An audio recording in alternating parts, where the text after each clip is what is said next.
ابو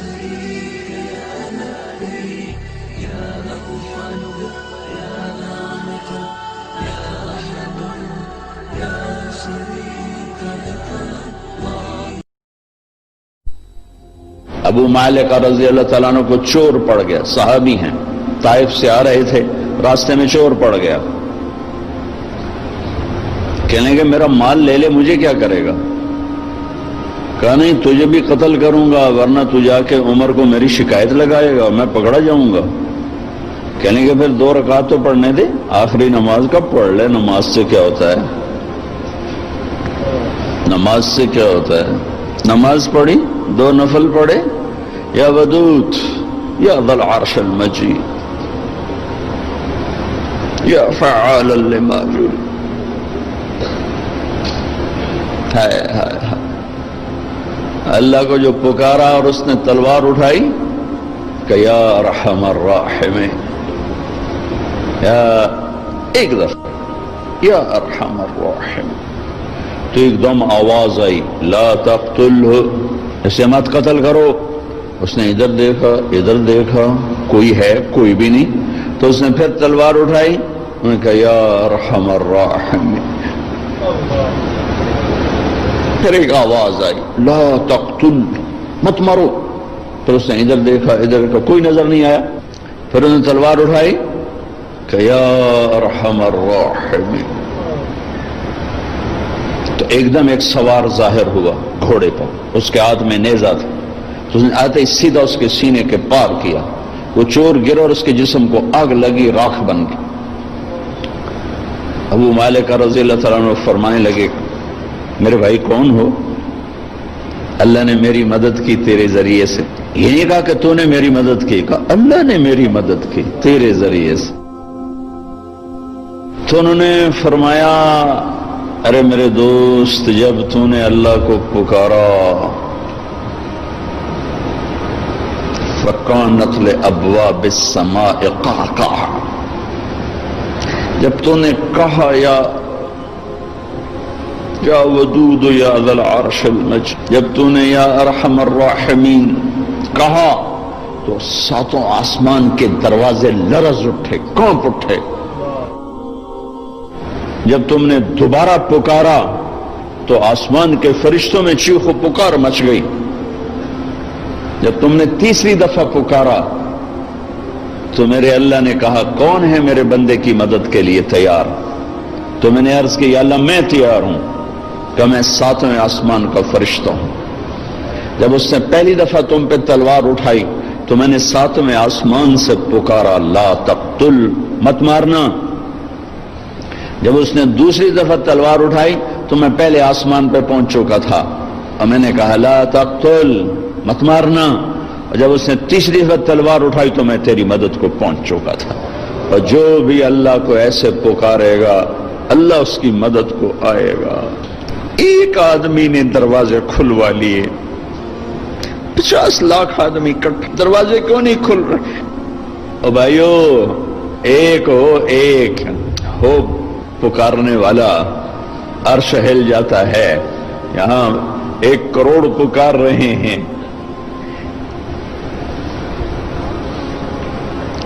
دل کے پھپھولے جل اٹھے سینے کے داغ سے، اس گھر کو آگ لگ گئی گھر کے چراغ سے۔ حکومتوں کو گلہ نہ دو، سیاستدانوں کو گلہ نہ دو، فوج پولیس کو گلہ نہ دو، یہ دیکھو ہمیں اور اب کیا کر رہے ہیں۔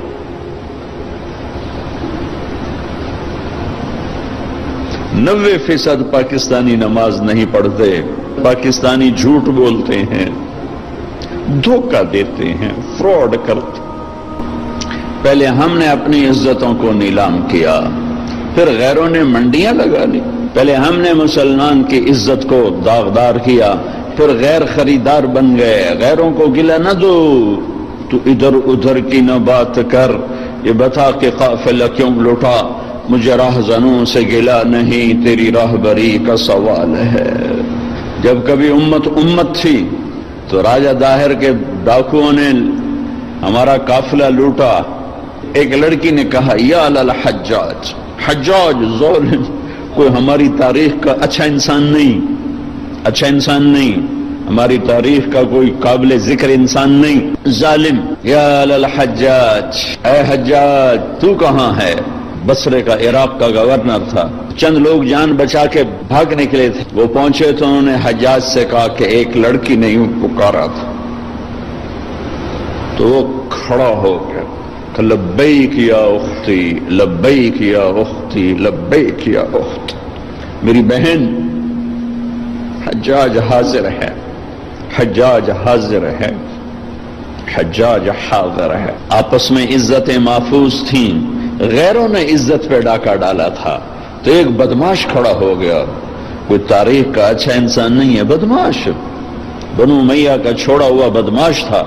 عبد الملک ابن مروان تو مر چکا تھا، ولید اسی نے اس کو مسلط کیا تھا. اور وہ ولید کا زمانہ تھا.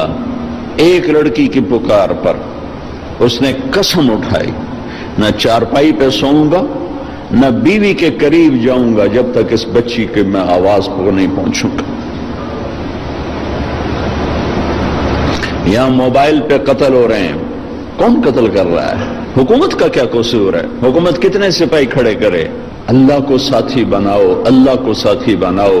اللہ پہرے پر آئے گا تو یہ کام ہوگا. ہماری حکومت بیچاری 5 لاکھ سپاہی ہیں، اندازاً کہہ رہا ہوں 18 کروڑ پر کیسے نگہبان بن سکتے ہیں؟ پہلا لشکر بھیجا، ایک لڑکی کی پکار پہ اس لشکر شکست ہو گئی، اکثر شہید ہو گئے. پھر دوسرا لشکر بھیجا، مکران میں ان کو بھی شکست ہو گئی، وہ بھی شہید ہو گئے، تھوڑے سے بچے. تیسرے لشکر کے لیے ولید بن عبد الملک کے نے اجازت نہ دی، کہا میں نہیں اجازت دیتا، اتنا تو نے میرا نقصان کر دیا. 2 لشکر تباہ کر دیے ایک بچی کے پیچھے. حجاج نے کہا کہ مجھے برائے مہربانی اس دفعہ آپ اجازت دے دیں، جتنا خرچہ میں خزانے سے لوں گا اس سے دگنا میں خزانے میں واپس کروں گا. تو پھر دوبارہ 4000 کا لشکر تیار کیا اور محمد بن قاسم اپنے بھتیجے کو امیر بنایا، 17 سال کا نوجوان، اور اس کو روانہ کیا.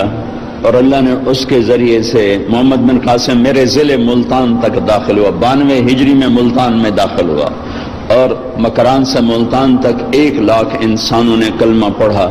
اس کے خلوص پر، اس کے اخلاق پر، اس کے ایمان پر. ایک بچی کی فریاد پر حجاج جیسا تڑپ اٹھا تھا. آج کروڑوں بچیوں کی فریاد ہے.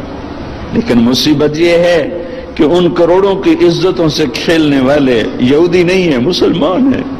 تم اللہ کے قانون سے ٹکراتے ہو، پھر کہتے ہو اللہ ہماری مدد نہیں کرتا. اللہ کدھر؟ اللہ تو ہے.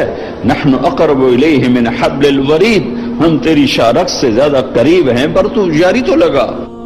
ممبر نے بھی آگ برسائی ہے، ممبر نے بھی نفرت کو پھیلایا. یہ جگہ تو محبتوں کے بانٹنے کی تھی، محبتوں کو تقسیم کرنے کی تھی، لیکن ہم محروم ہو گئے. محروم، کوئی محرومی ایک طرح کی نہیں آئی. جس ممبر نے دلوں کو کھینچنا تھا، جس ممبر نے امت کو جوڑنا تھا، جس ممبر نے کالے اور گورے کو جوڑا.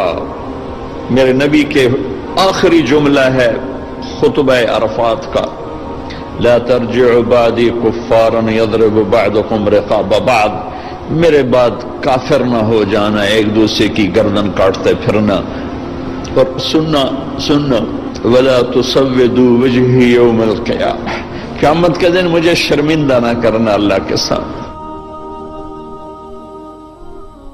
کلاس کے بچے فیل ہو جائیں تو استاد شرمندہ ہو رہا ہوتا ہے، چاہے استاد نے پوری محنت کی ہو، شرمندہ ہو رہا ہوتا ہے کہ میری کلاس فیل ہو گئی. اگر آج کوئی مسلمان ہے ہی نہیں، میرے نزدیک آپ کافر، آپ کے نزدیک میں کافر، ان کے نزدیک وہ کافر، ان کے نزدیک وہ کافر، تو پھر مسلمان ہے کون؟ اگر یہ سارے ہی کافر ہیں تو میرے نبی کہہ رہے ہیں لا تسودوا وجہی یوم القیامہ، دیکھو مجھے قیامت کے دن شرمندہ نہ کرنا، رسوا نہ کرنا. میں یہود کا گلہ کیا کروں کہ وہ ہمارے گلے کاٹ رہے ہیں، میں ان کا کیا کروں جو روز کراچی میں لاشیں گرا رہے ہیں. وہ یہودی ہیں جو پنجاب میں لاشیں گرا رہے ہیں، جو سرحد میں لاشیں گرا رہے ہیں، جو سندھ میں لاشیں گرا رہے ہیں، جو بیویوں کے منہ پہ تیزاب پھینک کے انہیں دردناک عذاب میں مبتلا کر رہے ہیں. یہ یہودی ہے؟ عیسائی ہے؟